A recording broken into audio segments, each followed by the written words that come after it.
Welcome to the Writers' Museum. Lady Stair's house. Situated within Lady Stair's house, on the Lawn Market, near Edinburgh Castle. This house was built as a family home in 1622 by wealthy merchant William Gray.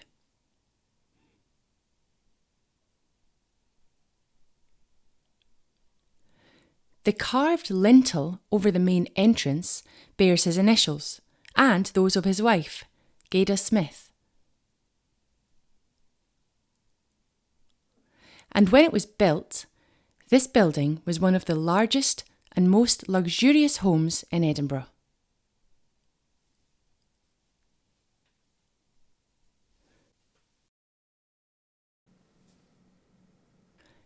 The initials of William Gray and his wife, Gada Smith, over the main doorway.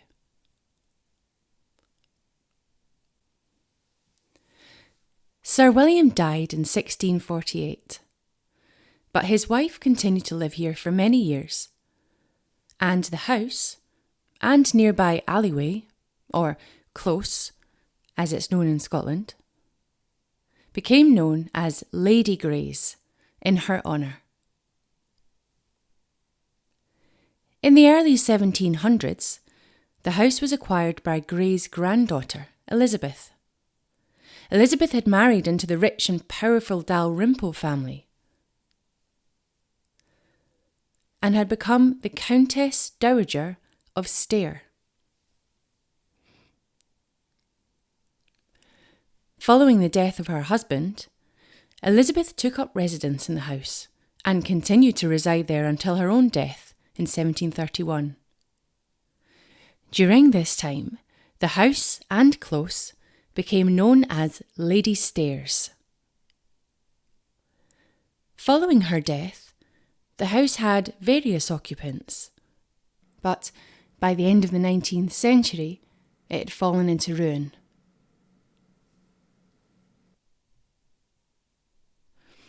Lady Stair's house, Lawn Market, 1895. Bruce J. Home. Pencil and wash on paper.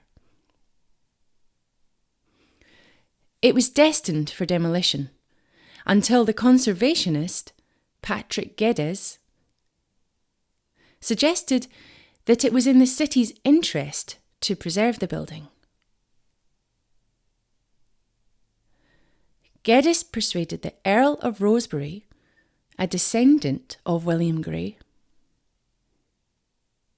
to stop the demolition and pay for the renovation. Architect George Shaw Aitken was tasked with restoring the building to its former glory, and the restoration work was completed in 1897. In 1907, Rosebery gifted the house to the city, and Lady Stair's house opened as a municipal museum in 1913.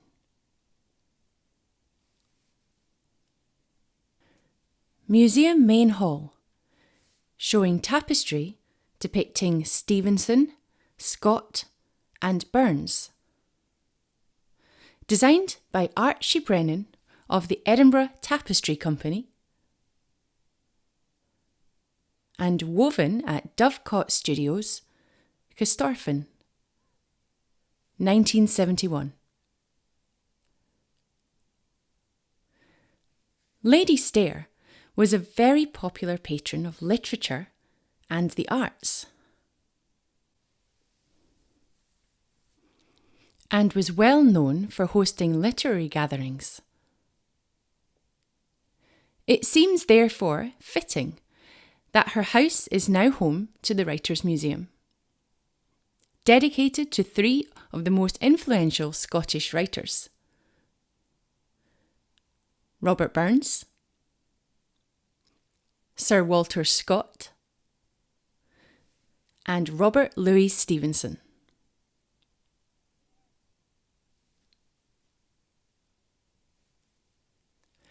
Robert Burns. Alexander Naismith. Oil on Canvas. Robert Burns was born on a stormy night on the 25th of January 1759 into a poor farming family at Alloa in the southwest corner of Scotland.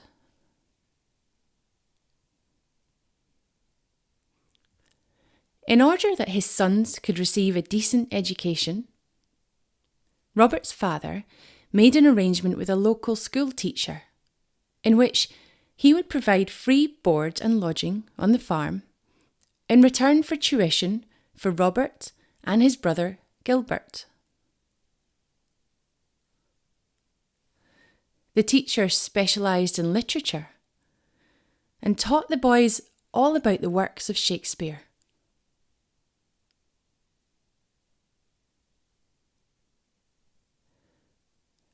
Burns at the plough, turning up the mouse.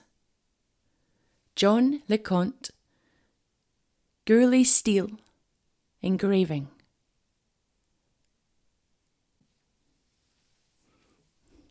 Robert wrote his first poem at the age of 15, in which he described his unrequited love for a local girl.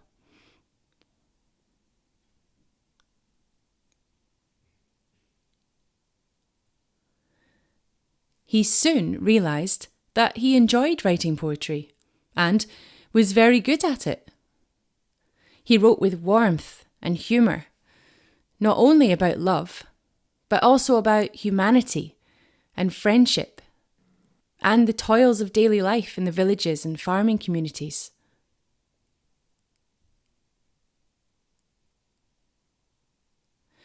Burns's poems became very popular locally because ordinary people could identify with the issues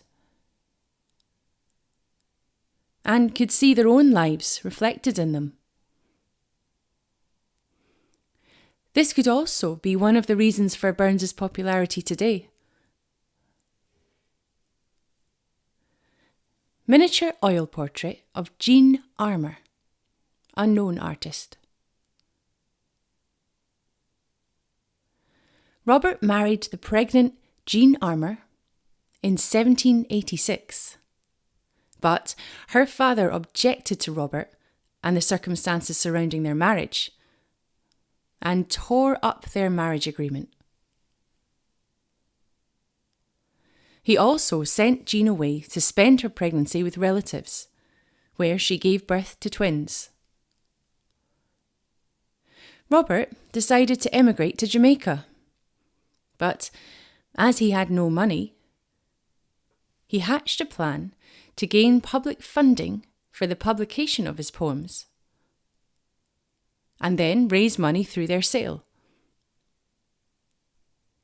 His poems, chiefly in the Scottish dialect,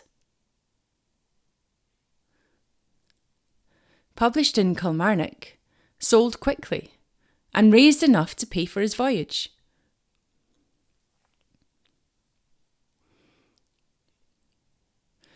Original model for Highland Mary at Dunoon. D.W. Stevenson.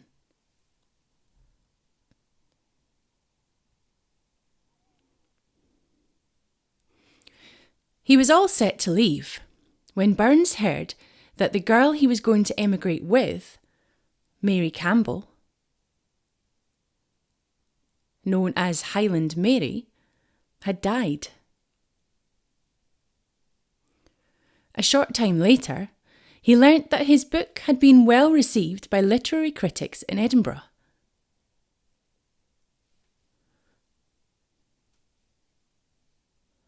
So, he decided to cancel his emigration plans and instead to go to the capital seeking fame and fortune. Burns arrived in Edinburgh in November 1786. A complete unknown,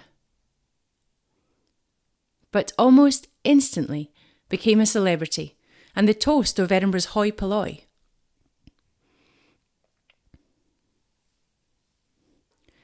Everyone who was anyone wanted to meet and be seen with him. He fell in love with the city, writing about Scotia's darling seat with its palaces and towers. But the same couldn't be said about his impression of its upper-class residents. He soon became tired of the false adulation from shallow people who didn't like this ill-mannered, roughneck farmer.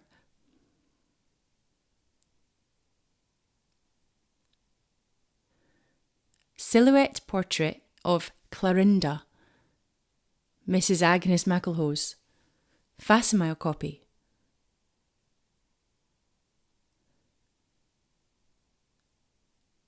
Original by J. Mears in the Scottish National Portrait Gallery. However, Burns did meet a woman he did like. Artist and poet Nancy McElhose.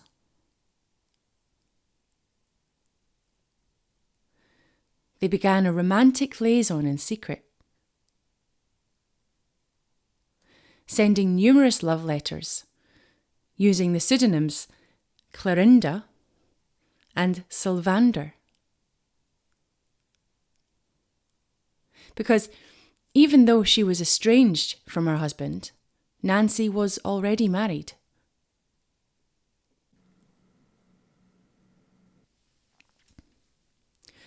Burns in Edinburgh, 1787.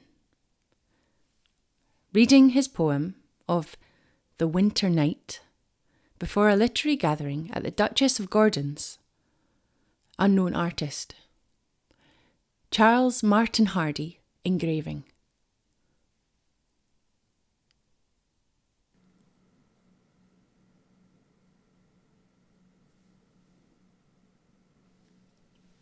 Burns met a young Walter Scott in James Sibbald's library bookshop and at literary gatherings, like this one, at the Duchess of Gordon's residence.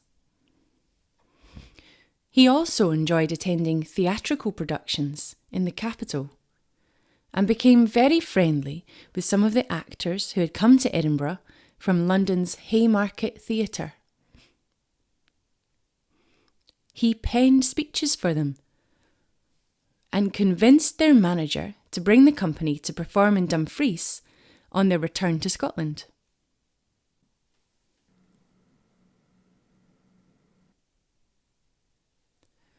Account and receipt sent to Robert Burns for the erection of a headstone on the unmarked grave of the poet Robert Fergusson,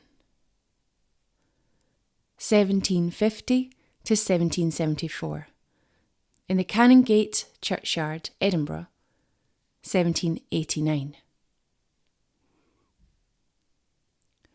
While in Edinburgh, Burns discovered that his poetic hero, Robert Fergusson, who died in an asylum in 1774, aged just 24, was buried in an unmarked grave in the Canongate Kirkyard.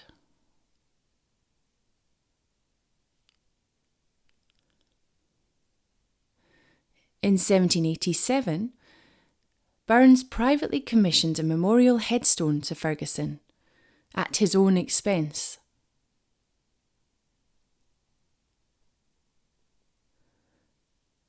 In April the same year, Burns sold the publishing rights for his book to Creech,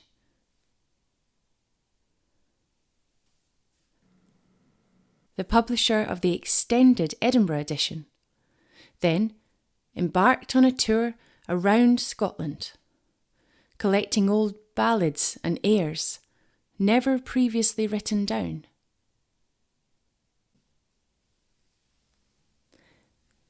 He repaired and finished many of the melodies and fitted some of his poems, including Auld Lang Syne, to them.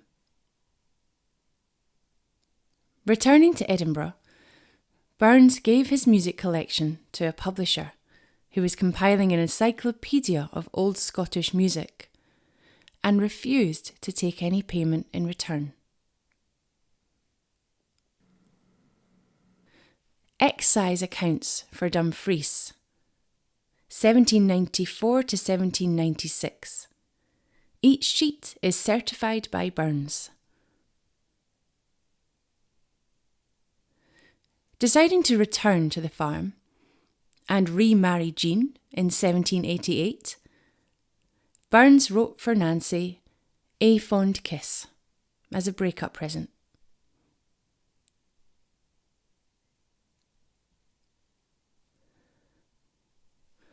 Along with running the farm, writing poetry, and attending performance by the Haymarket Players in Dumfries, Robert achieved his ambition to become an excise officer. Collecting taxes, catching smugglers, and settling land disputes around Dumfries and Galloway. Perhaps as a result of all this work, he started to suffer bouts of ill health, depression, and severe mood swings. Funeral of Robert Burns, Dumfries, July 1796. Photograph of engraving. William Ewart Lockhart. Robert died on the 21st July 1796.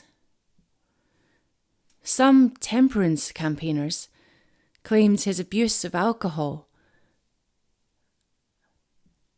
contributed to his death, but many of Burns's family and acquaintances dismissed this as nonsense. It is more likely that his death may have been caused either by rheumatism, combined with a weakness in his heart, or possibly blood poisoning contracted in the process of having a tooth pulled out. His funeral, which included a military procession through Dumfries, took place 4 days later. Jean was unable to attend as she was giving birth to their 9th child.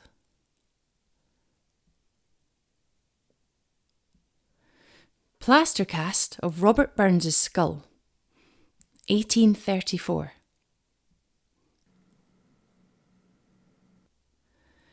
When Jean died, she was interred in Burns's tomb, and the plaster cast of Robert's skull was taken for phrenology study.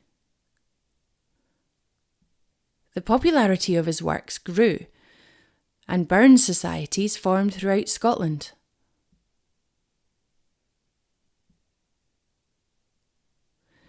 As Scots began to emigrate, they took Burns with them to various countries all over the world.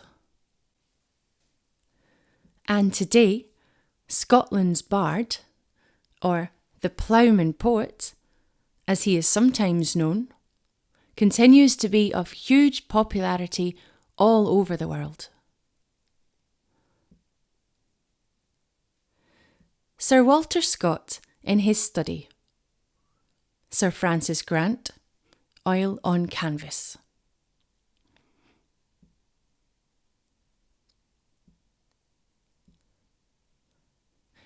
Walter Scott was born in Edinburgh's Old Town on the 15th of August 1771. His father was a successful lawyer, and the family were quite wealthy. Sir Walter Scott aged 10 years. Engraved by F. Huth, after the painting by Thomas Duncan, RSA, 1807 to 1845. As a young child, Scott contracted polio. To aid his recovery, he was sent to live with his grandparents on their farm in the Scottish borders. The fresh air and country life were good for him. And although he recovered well from his illness, he was left with a permanent limp. Growing up, he continued to spend bouts of time in the Borders, and here he learned many of the tales and legends which would later shape much of his work. While there, he also attended school in Kelso and became lifelong friends with the Ballantyne brothers, who would later become his printing and publishing partners.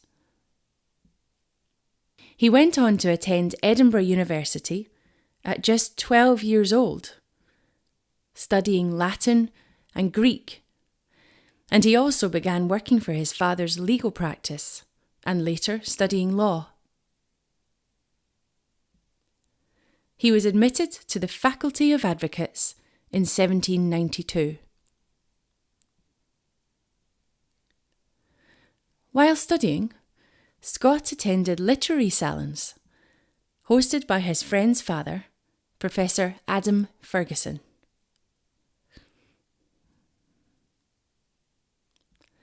Here he met many well-renowned authors and poets, including Robert Burns. He started his own writing career by publishing translations of 2 classical German poems,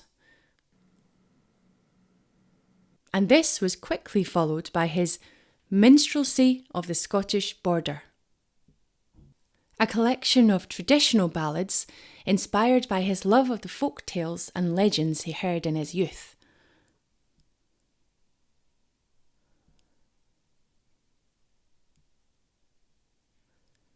The Abbotsford Family.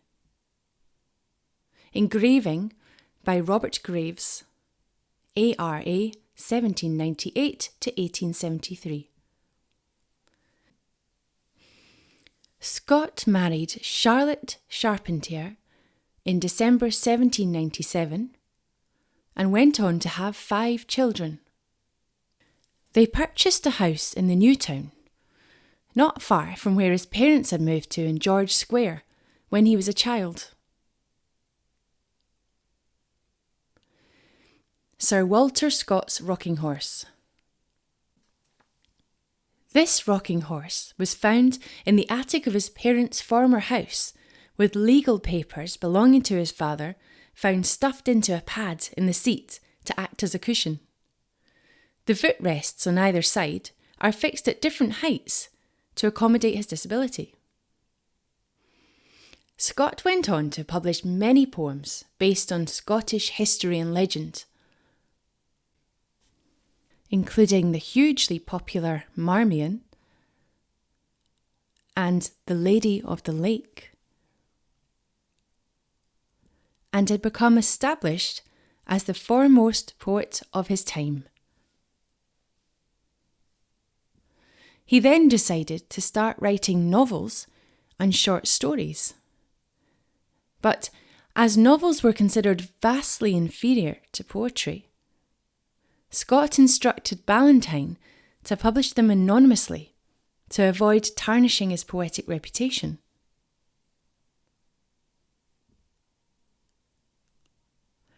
His first novel, entitled Waverley, was an instant success and received great critical acclaim. Scott wrote 26 books anonymously, among them Rob Roy and Ivanhoe, which became known as the Waverley novels, even though they were completely unconnected.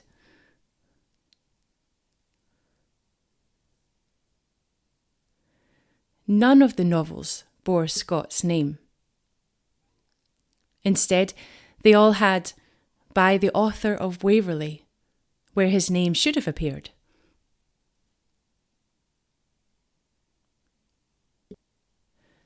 Playbill, Theatre Royal, Edinburgh, 5th January 1829, featuring the dramatisation of Scott's Heart of Midlothian.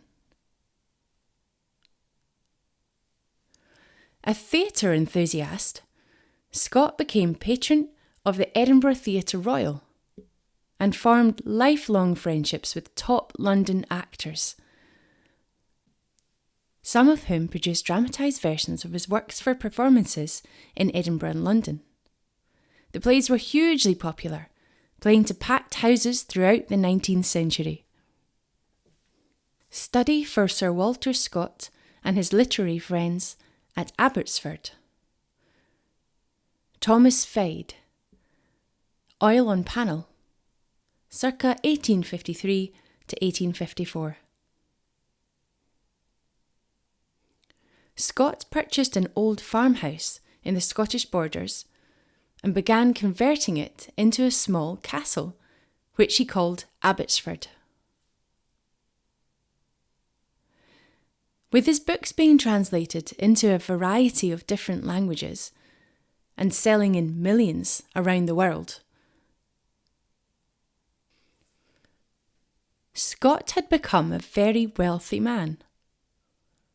So, no expense was spared, installing state-of-the-art heating, plumbing, and sanitation.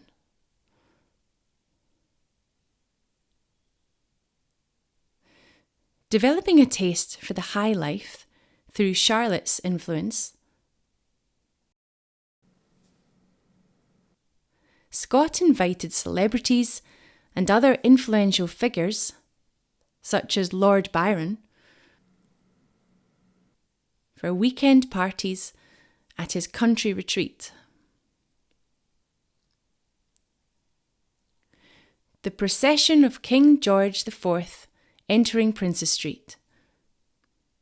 Edinburgh, August 1822. William Turner, Oil on Canvas.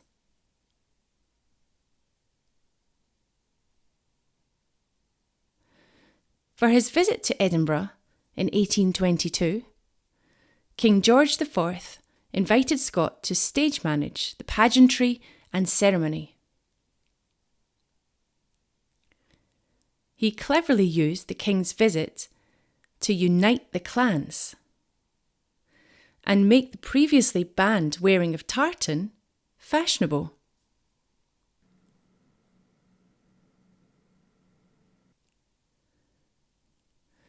Sir Walter Scott at Abbotsford. Sir John Watson Gordon, Oil on Canvas.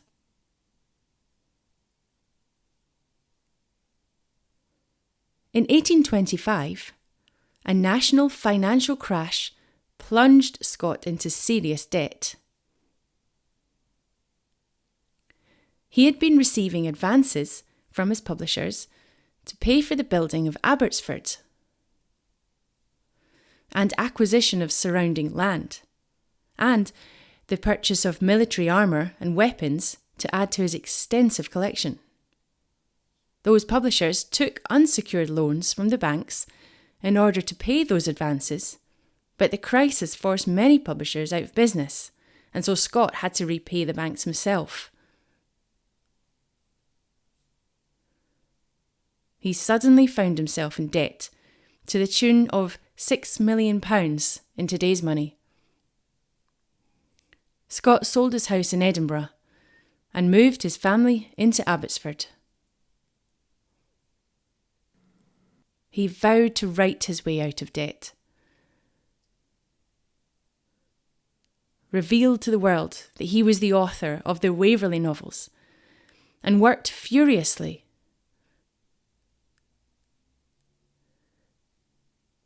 Often through severe illness, to produce more and more bestsellers, including his epic biography of Napoleon. A series of strokes forced him to stop writing, but by the time he died, in 1832, Scott had cleared nearly all his debt.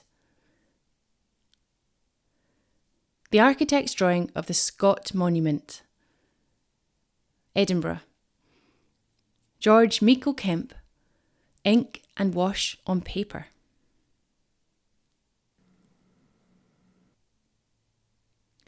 Deeply affected by the death of their national treasure, the Scottish people demanded a monument befitting the stature of this world-famous literary icon. And so, a competition was held to find the design. Many great architects from around the world submitted entries, but the competition was won by George Meikle Kemp, a carpenter who worked in churches around the Scottish borders, and an acquaintance of Scott.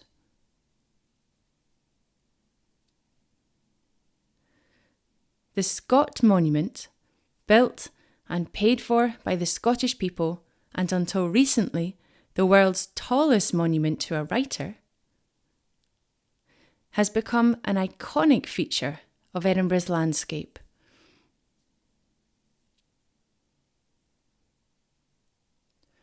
Robert Louis Stevenson, 1850 to 1894. Robert Stevenson, Count Girolamo Pieri Nelli, oil on canvas, circa 1900.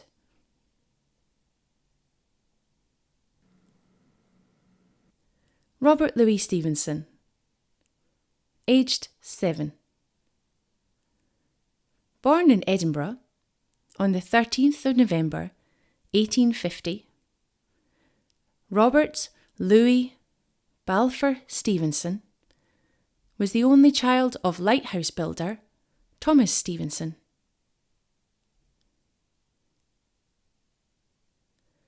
He was a very sickly child, suffering severe coughing due to lung problems, and so he was unable to attend school for most of his childhood. Most of his tutoring was done by his nanny, Alison Cunningham. Alison was an excellent storyteller and would often enthrall young Robert with tales of Scottish history and legend.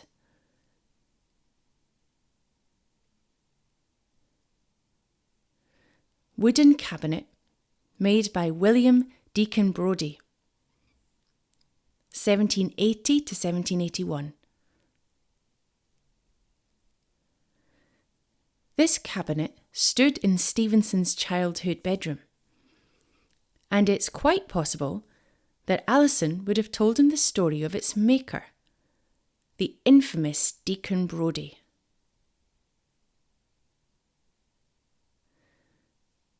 William Deacon Brodie was a very respected cabinet maker and city councilman by day, and notorious womanising thief by night. And his story may well have been an inspiration for Robert's The Strange Case of Dr. Jekyll and Mr. Hyde.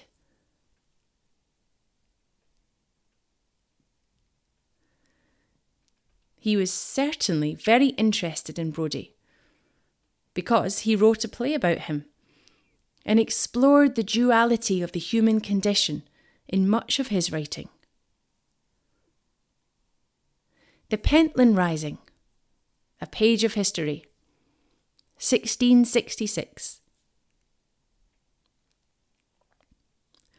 He demonstrated proficiency in writing from an early age, and at 16 penned Pentland Rising, about the massacre of the Covenanters at the Battle of Rullion Green.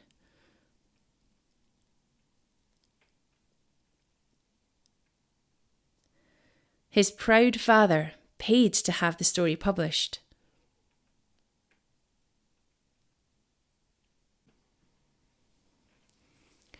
Stevenson dressed as Sir Charles Pomander in Art and Nature, 1877. Stevenson had a love of theatre, and he was an enthusiastic actor in amateur dramatics productions at the home of family friends, the Fleeming Jenkins. He studied engineering at Edinburgh University But after telling his parents that he was determined to become a writer, was advised by his father to switch to study law instead, so he could earn a living as a lawyer when the writing didn't pay. He gained his law degree, but did not actively seek legal work, preferring instead to go travelling. He embarked on a canoe trip along the canals of France and Belgium with his good friend Walter Simpson, and his journal, An Inland Voyage, was published.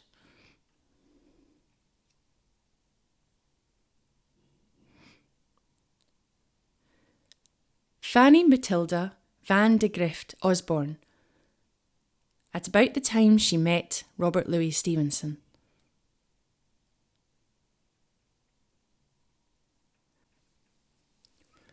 While in France, Robert met his future wife, Fanny, and her daughter at an artist colony in Grèce. He used the colony as a base for travelling around France.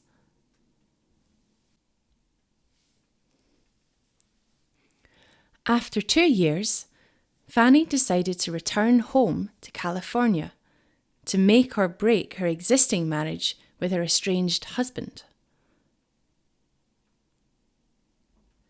Heartbroken, Robert went on a trek through the French countryside,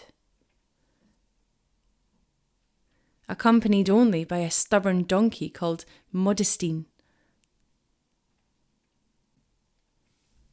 His journal, Travels with a Donkey in the Cevennes, was published in 1879.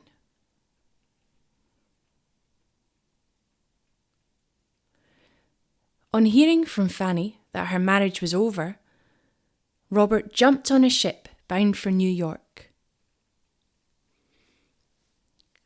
Then embarked on a hazardous train journey across the United States to be with her. The trip made him seriously ill, and Fanny spent the first few months of their marriage caring for Robert in the cabin of a deserted silver mine in the Napa Valley.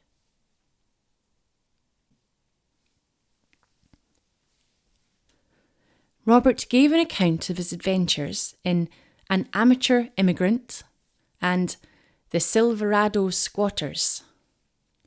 As soon as Robert was well enough, the couple continued travelling, accompanied by Fanny's son, Lloyd. Whilst on holiday with his parents in Braemar, Robert began work on a pirate adventure story that would soon make him famous. Originally entitled The Sea Cook and serialised in a magazine for young people, Treasure Island has never been out of print since its publication in 1883.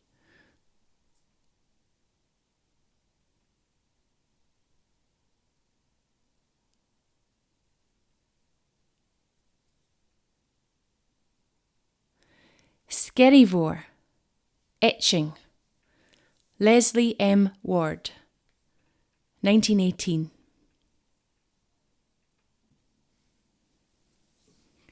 Robert's father bought him a house, Skerryvore, in Bournemouth. It was here that Robert Louis Stevenson started work on The Strange Case of Dr. Jekyll and Mr. Hyde, Kidnapped, and A Child's Garden of Verses. In 1888, Robert and Fanny went on a 6-month cruise of the Pacific Islands, including a visit to Samoa.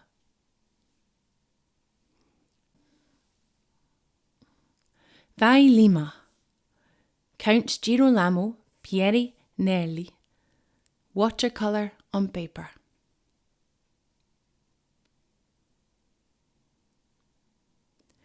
Here, Stevenson bought land and started building a house. Vai Lima.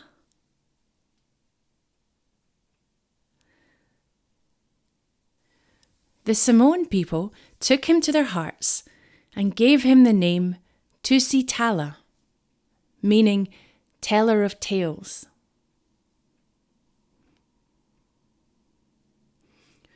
Stevenson helped them in their struggles against oppression, speaking out against Great Britain, amongst other countries.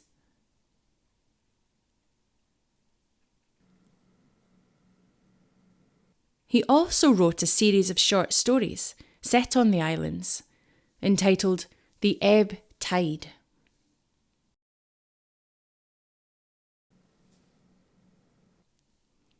On 3rd of December 1894, whilst working on Weir of Hermiston, Robert Louis Stevenson took a break to make lunch, but suddenly suffered a brain hemorrhage, collapsed and died in his kitchen. Stevenson's tomb.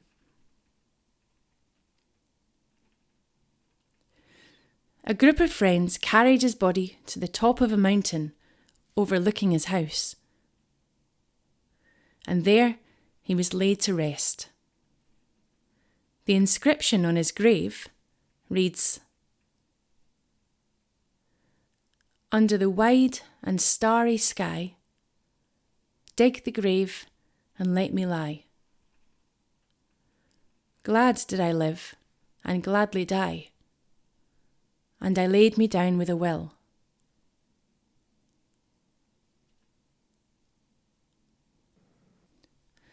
Book Sculpture. Unknown artist, 2010.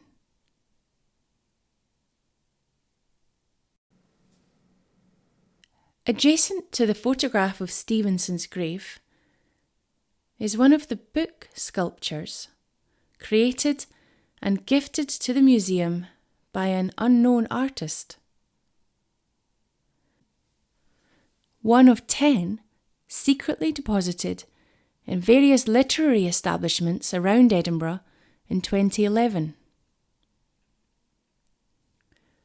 To make this piece, the artist created a scene from Stevenson's Dr. Jekyll and Mr. Hyde,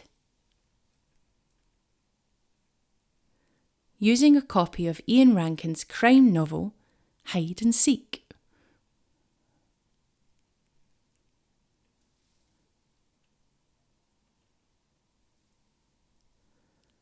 Ian Rankin's works have been featured many times in temporary exhibitions within the museum,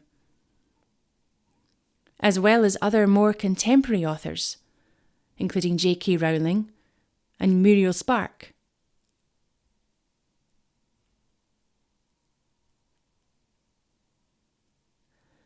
Macker's Court. Outside, in the courtyard, Macker's Court is an evolving national literary monument.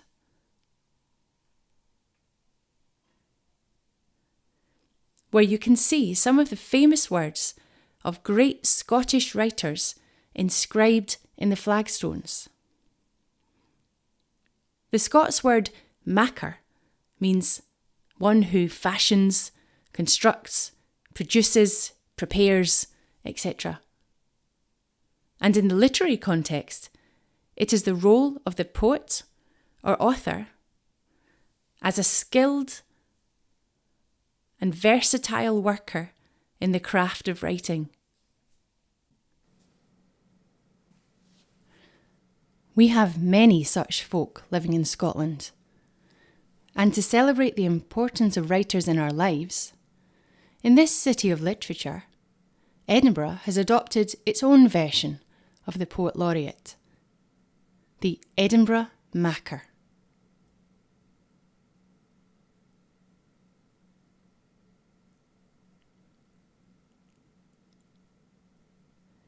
Inscribed in the flagstones are quotes ranging from the 14th century John Barber to Dame Muriel Spark, who died in 2006. The first stone was unveiled in 1997, and new flagstones are added on a regular basis.